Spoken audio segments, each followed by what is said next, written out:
What's up, everybody? You are tuning in to Randy Johnson's Castball.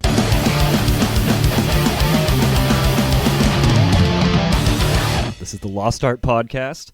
What is that? This is our inaugural episode, so there's not a whole lot of context here, which we want to provide now. So, Lost Art, we're a metal band from the southeast area of Massachusetts, specifically the New Bedford area, and we've been playing together for a long time. We thought we'd start this as kind of a space for us to reflect on the music that we're creating, and it's all the more pertinent now with a release that we're excited to be sharing with you in the coming days and months from the Ether specifically. So look for that coming out on November 18th. And on October 18th, a month ahead of time, you'll be able to enjoy the single, Randy Johnson's Fastball is the name of the song. And that's what I want to be talking about today. So you've got Josh here, drummer for Lost Art, and I'm joined today by Brian, our guitarist. What's up, guys? Happy to be here, JB. Great. Happy to have you on the podcast. So, yeah, like I said, just wanted to introduce kind of what we're doing here. Right. And to go into a little bit more depth about why, at least I wanted to do this, I hope the rest of the guys are going to be excited, to talk about this. Is that we recognize at this point our following is small, but it doesn't diminish at all the time and work that we put into certainly not. Yep. What we're doing here. And so because of that, we have a lot of thoughts and a lot of opinions about that process and about the music that we're creating. And this is as much a space for you to get interested in the music in that way as it is for us to just kind of decompress and let all reflect those on thoughts it, no out, doubt. reflect some more. Yeah. So, Yep.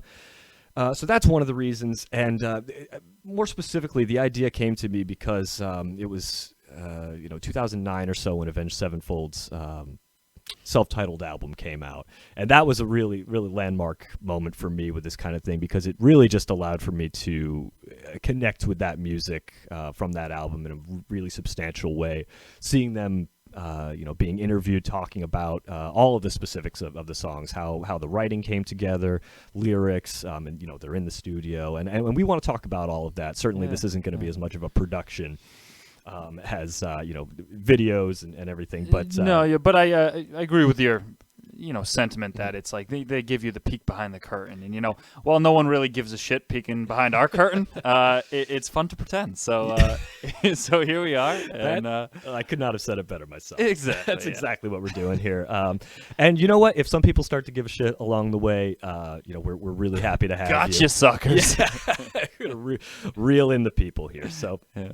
I think we're off to a great start. Oh, yeah. Anyway, like I said, the subject of our inaugural podcast here is going to be talking about the single that we're releasing on October 18th, Randy Johnson's Fastball.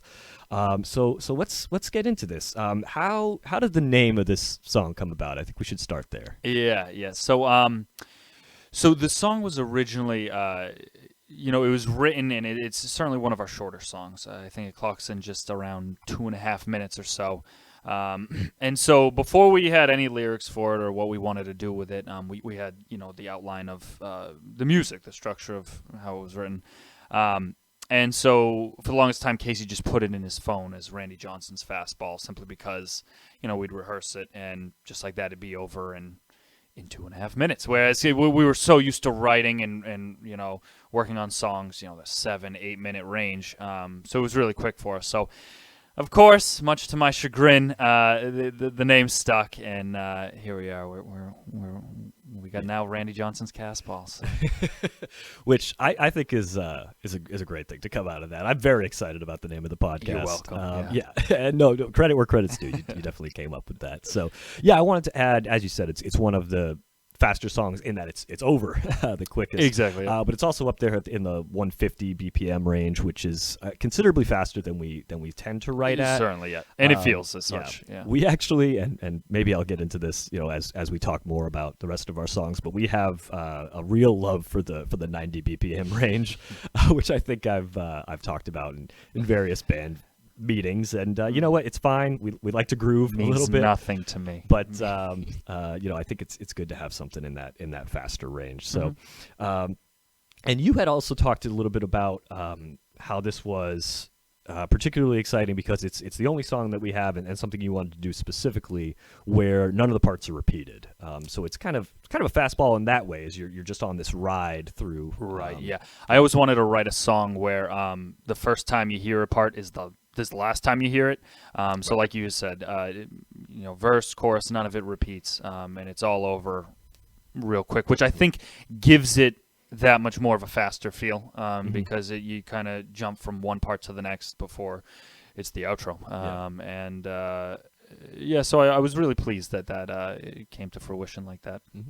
And I definitely want to go through, kind of part by part, maybe a little bit later on, but let's talk in kind of general terms. How did the songwriting process come together? I don't think I'm out of line saying that this is really the brainchild of you and Casey, our bassist for Lost Art, Casey, and you, Brian. The other guy who we haven't talked about, I feel like we have to now, is Chris. Chris, our guitarist, and one of our main vocalists. So, okay, so that's, now that we've got the introductions out of the way, it's completely wrong place. Right. Let's go into the songwriting divisional labor. So when you had first brought the idea of doing this podcast to me, at first I was against it, but when I really thought about it, Randy's got a lot of history. So this, a lot of people don't know, but this song was written for another band, actually, a band called Lifelong. And so we were in that group a few years back, and we were so close to having a full set list together. We had like 4 or 5 songs that were pretty tight, and we just needed like a handful more. So we wrote Randy pretty quick for that band. But then, of course, when the pandemic hit, that band kind of dissolved, and it put a lot of the music scene on ice. But when we were really slowed down as well. Exactly. Yeah, but when we did revive Lost Art, and we realized that Lifelong wasn't going to move forward, we just kind of figured, hey, this is a finished song, and we just slapped some lyrics on it. So that's kind of where it came from. Yeah, very cool.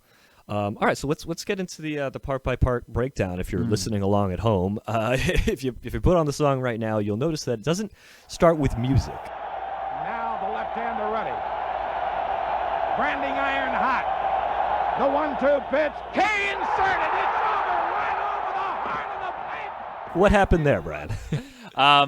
So that was Chris's brainchild, actually. He always envisioned, really leaning into the Randy Johnson theme. How cool it would be to, have an announcer at an MLB game kind of kick off the song. He found just the perfect clip. I think it, the announcers brings a lot of energy, and it shoots the song off on on definitely the right note. Yeah. And we'll talk a little bit. I think we should talk more about lyrics later, but I think it was interesting that we took that literal approach to the name, because the rest of the song really has nothing to do with Randy Johnson or baseball in general. There's these very political, kind of angsty lyrics going on, and we have this kind of silly, goofy name up top, which for me it was one of the reasons I latched onto the name, because I kind of liked that idea of, maybe partially ironically, at least for me, doing one of those classic like hardcore song names, where it's kind of this extended title that's, like I said, a little goofy, and then you have these very sincere lyrics that have nothing to do with it. So I think Chris found it funny as well. I know Casey, of course, is a genuine hardcore fan, So he liked that for slightly different reasons, but it's something I think, like you said, everybody except you was pretty excited about by the time we came. Yeah, but you know what I mean. Honestly, it's kind of become it's certainly become a staple in some of our live shows and everything, and you get used to it pretty quick. And I'm as long as it brings all you guys happiness, then that's fine. That's fine. Yeah. So coming out of that announcer intro, we have one of my favorite moments on the entire record, really. Just the way it comes in. I think Dustin in the studio there, Dustin from Traverse, who we'll talk about probably at length as we go through this album, was an instrumental engineer in putting all of this together, along with Alex, also from Traverse. And I can't forget Mike McMillan, who helped me out with drums up in Boston. But those are the main names we'll mention when it comes to producing this thing. But Dustin really timed it perfectly. I love the way that it kicks in there with that intro. Randy looks to the skies.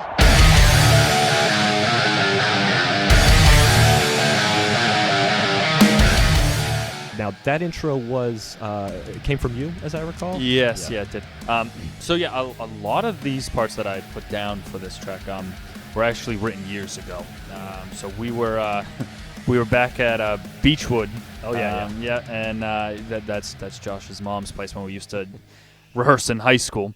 A lot of history here. Yeah, and Josh, said something to the effect of, we always write songs in the same key. And it really pissed him off. So I took to the challenge, and so the first part being in, I guess would be D, right? Yeah, I guess it is, and then it comes up to G. Yep. I think last time we were talking about this, I made some missteps there, but I think that's correct. Yeah, jumps. Yep. I don't have the guitar with me right now. Don't at me. All right. So I really wanted to take on that challenge, and I think the transition's pretty smooth and brings a lot of energy to the track, and especially rips open pretty quick. Yeah, absolutely. And you talk about energy. It's something, especially early in my drumming career, I was a little bit my drumming early in my drumming. It was it was something I wanted to stay away from. I never found it particularly groovy when you'd had that snare on every downbeat type thing, but it's something that this song kicks in with, kind of at the forefront, and I think it's a really good application of it. So there's actually a lot of writing choices made in this song that I wouldn't necessarily make, and that's part of what makes the band exciting to me. Exactly. Is that we have so much writing talent, other people who are making choices that I wouldn't make. Mm-hmm. And I guess I leaned into that and made a choice on the drums that I wouldn't make, but yeah, I think it absolutely lends to the energy that the guitar is bringing as well, and so yeah, that was just kind of my contribution to that part. Yeah. And then we kick into the verse, and Casey comes in with that big Vultures line.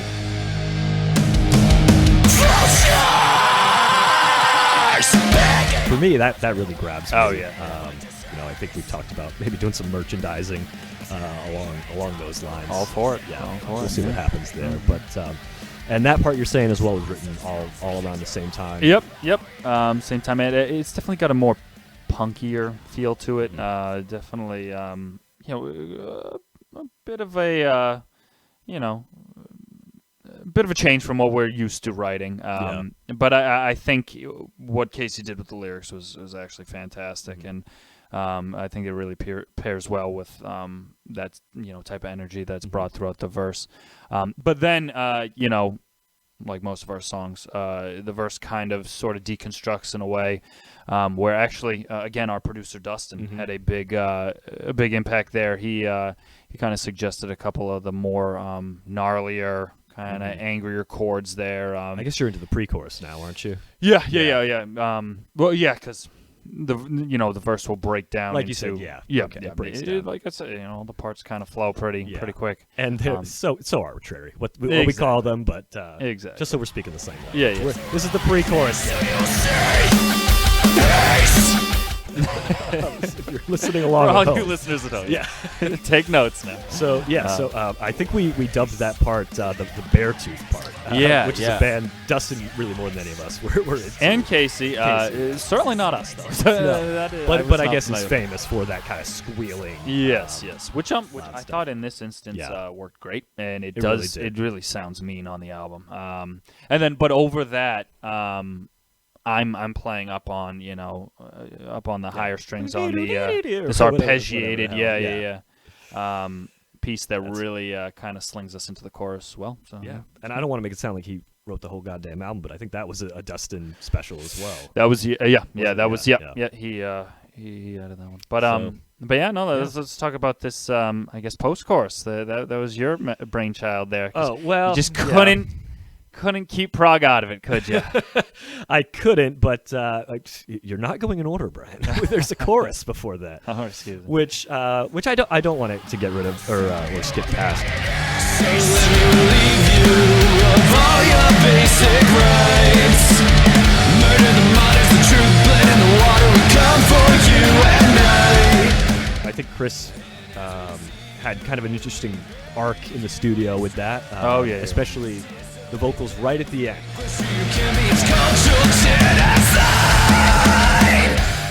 We had this. The joke that I think he was always making was, that it was a part where you talking and then you scream. So he was always looking for the perfect balance of how to treat that transition into that big hit at the end of the chorus. And he never did it the same at least in rehearsals. So we didn't really know what we were going to get when we walked into the studio. But as soon as he stepped into the booth, it was one take, and he. I mean, the album speaks for itself. He really shines in that moment. Yeah, absolutely. Okay, now we can get into the. This was the part. very beginning of. I mean, it was right around the beginning of my starting to listen to prog.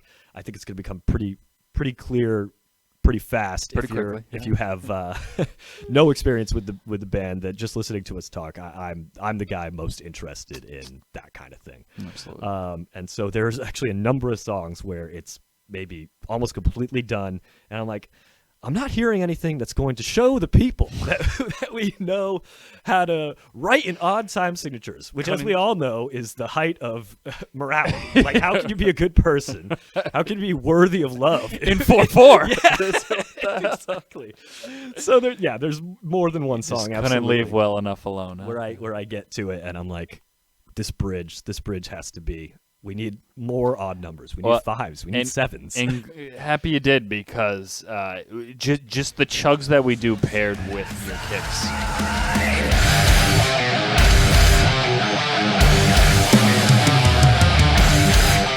I mean, if this song didn't give you enough reason to,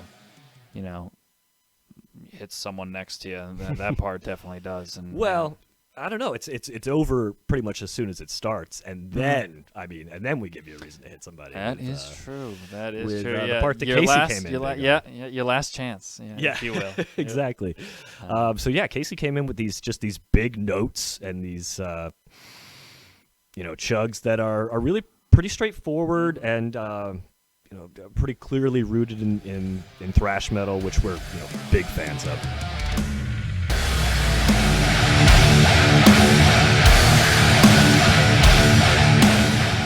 And just took us through the end of the song. Again, we're here to give you a peek behind the curtain. There did used to be some lyrics over that part. Talk a little bit about that. Yep.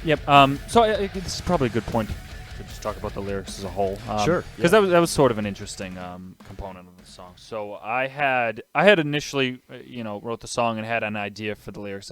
So at the time when we were writing this, in the news cycle, the imprisonment of all the Uyghurs in China. Tread carefully. You're going to alienate the Chinese listeners. I know. I got to be careful. We have so many. But yeah, so at the time, that was really running the headlines, and right. These re-education camps that they have them in just for simply being Muslim and all that. So that story really kind of grabbed my eye. And so I was writing it at the time, but also at the time, the whole George Floyd, I think, right. story was blowing up, and Black Lives Matter protests were happening that summer. And so Casey went that route, and so we kind of just, by accident. Yeah. Kind of stumbled upon these common themes of oppression and and pieced together this song lyrically that I think really works, even though we're coming from two kind of different places here. And who was working off of who there? Did you already know that Casey was writing about what was going on? Here, I can't say for sure, but it could have very well happened independently of each other. We could have both come in with lyrics. And then been like, oh, you wrote the chord. Oh, you wrote the verse. Yeah. Okay, so let's just combine it. And that's kind of how it happened. It's just it's not something we had discussed before, and I can say that for sure. And we've definitely had some songs in the past where that method of writing lyrics has not worked at all. No, certainly not. No. Where one person writes something and it's the topic is completely different, Right. Right. And maybe it's not as much concern to the listener, but I think it makes us like those songs less. We've had a couple really just drop off the list of songs we played because I think in large part because we don't feel that cohesion lyrically. There's probably other reasons as well. Yeah, for sure. But I mean, even though we can both admit we're not big lyric guys, Right, yeah. but I think thematically, when our songs don't really have a clear message or don't tell a story or paint a picture that's cohesive, then it does kind of sit a little funny with us, and we gotta. I'm not saying we don't think we can get away with it and won't try at some point, but I do think it's better when they mesh in the way that this did. I'm hearing kind of mostly by accident. Yes, but exactly. But it's great though. Yeah, and then back to your original point. So I had written some lyrics for this outro, but Casey really wanted the part to stand on its own, and I'm fine with it. I think it was it packs enough of a punch that really wasn't necessary. Yeah, absolutely. And I think it's fun. You come to a show and listen to it. You're not necessarily going to want for lyrics there. It's Right. It's heavy hitting. At least we hope so. So that's great. Okay, so let's talk about where we placed the song in the EP from the ether. Again, it's going to be 5 songs. November 18th. Not going to stop talking about it. Okay. So I think we've got it listed 3rd here. So what did we think were some of the advantages of having our single there? Yeah. So I think we've talked about it a bit in the past. I really dig this record because each song starts on such a different note. We have literally, for Randy, for Randy, we have this announcer intro. Some of the other songs just kick right into it. Others have more of a preamble. And this one is just really coming out from left field because it's the only baseball. It's the only track that really starts with something that we didn't write. And the first whatever it is, 10, 15 seconds of the song is not our material. So that was definitely a new venture for us because whether it's playing live or in the studio, we don't normally do those those overdub parts like that. So this was definitely an experience. Yeah, and I think for me one of the primary reasons I liked it there is it's between two of the kind of more heavy hitters in terms of their longer songs. It in many parts a lot more complicated. So I think it's a nice place to sit and rest with something a little bit more straightforward. Maybe a little easier to follow. You'll have to let us know when the record comes out. But that was my impression. I think it's a good spot for something quick and easy to enjoy. Great. So any other fun studio memories that we haven't talked about yet? I think we had a really fun experience over the 8-9 months. Yeah, I know. we were working with Dustin. Well, this was the it's tough to recall this because this was the first track we tackled, if I remember correctly. I think you're right. Yeah. So we had initially gotten in the studio back. We're coming up on a year now. I think it was last November.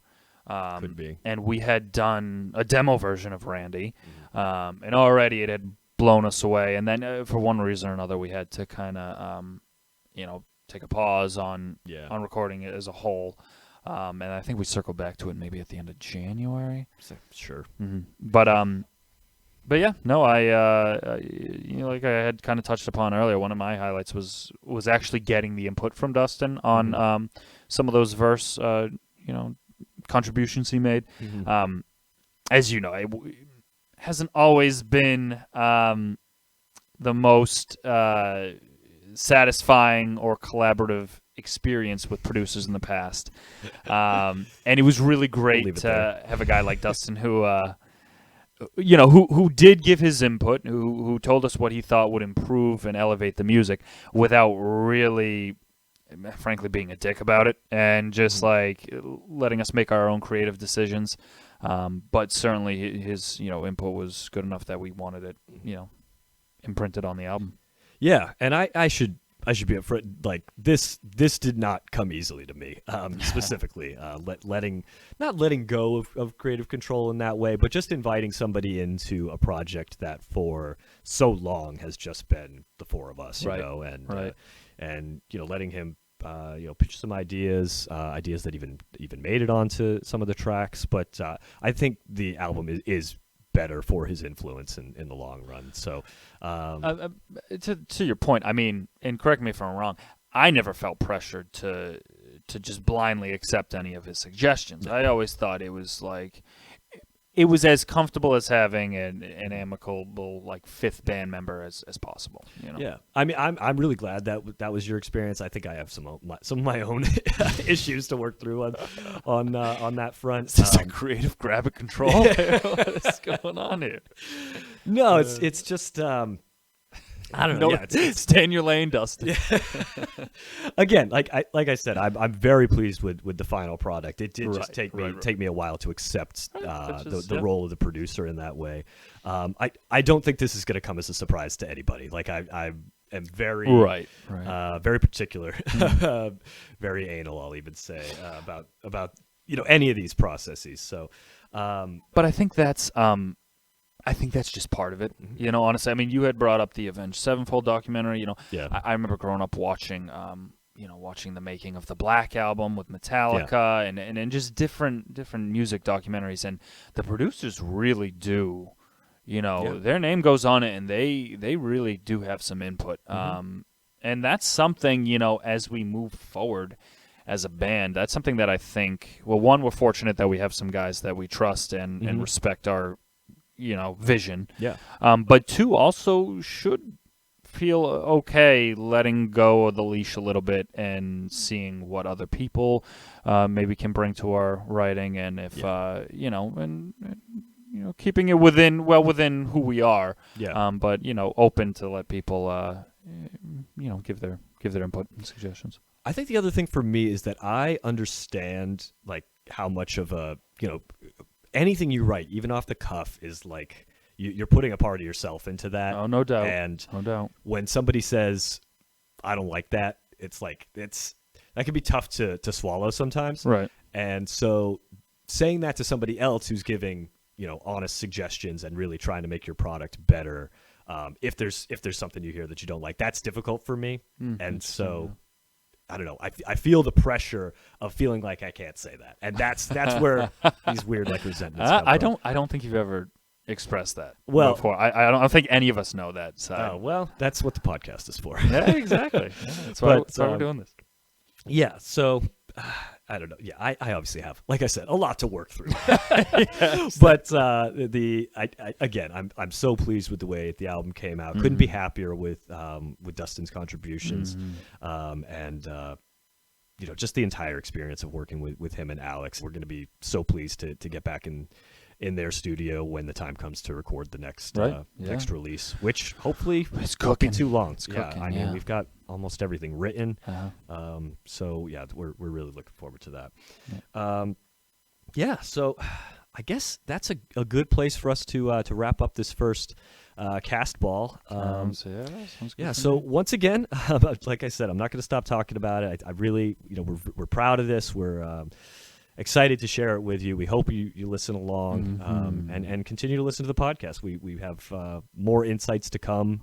Definitely a lot of thoughts about every song on this album, and obviously about our own neuroses in the studio. I'm sure there'll be more of that coming out. Explore them with us, please.